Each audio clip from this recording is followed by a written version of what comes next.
Action. Take action. This is the number one thing I see people not doing. And even Jack Canfield, who was in the movie The Secret with me and a bunch of other people, he says the law of attraction has the word action in it. You are supposed to act. The fifth step in my book, The Attractor Factor, is action. When you get an inspired action, and that is, a lot of you took action to come here and come from some long distances. That's wonderful. I applaud you for doing that. That's part of what we're talking about, to create what you want, to attract what you want, whether it is money or anything else. You must take action. When people ask me, Joe, how have you written 50-some books? How are you in 13 movies? How do you have all these CDs? How do you have these coaching programs? How do you have all these travels and these events and these television shows and blah, blah, blah, the list goes on. I take action. Now, it doesn't all happen at the same time.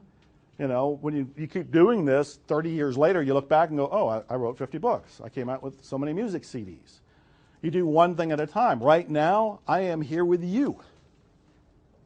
That is my action. I am here with you, receiving information, sharing information with you, helping you to the best of my ability so that you can have, do, or be the dreams that you want. Now, as I'm telling you about taking action, I really got to turn the fire under you a little bit here. I mean, I'm called Mr. Fire for a reason, so I'm going to go ahead and ignite the burner. Here's the kick that you were looking for, yeah. It's a polite and loving kick, but it's a reminder. So a couple Mondays ago, I was getting a massage.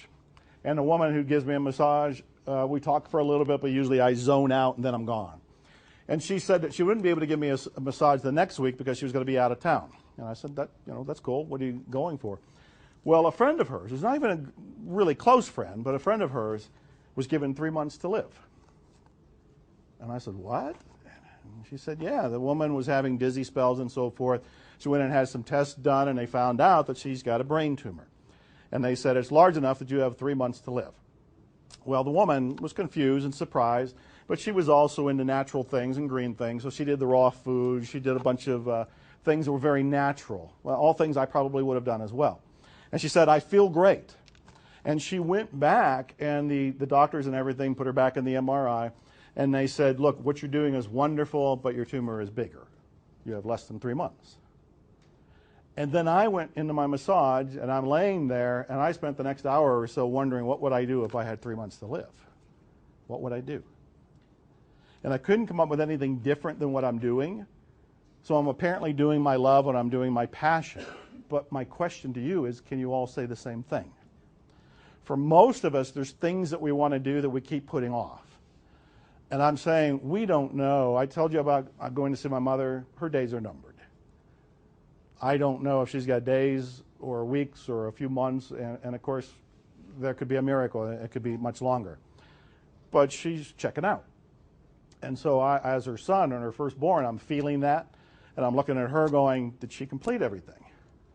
What would she do if she knew exactly how much time was left? What would I do if I knew that there was 3 months left? What is this woman going to do? And I'm actually really turning this into a meditation, and I'm putting it on your lap, and I'm saying, look, talking about you taking action is fine. I can write about it, and I have in the Attractor Factor. Your coach can get on the phone with you and tell you about taking action. But until you realize that your days are truly numbered and your being here is a true gift, this is a gift to you, and that you can use your time wisely, whatever that thing is that's been knocking on your inner door, much like music was knocking on my inner door to go and create, whatever that thing is for you, by God, get up and do it. You don't have to complete it today, but you do have to start to go in that direction. People have asked me how I've been able to write so many books, and what I tell them, if you write a little bit every day, you end up with a book very quickly.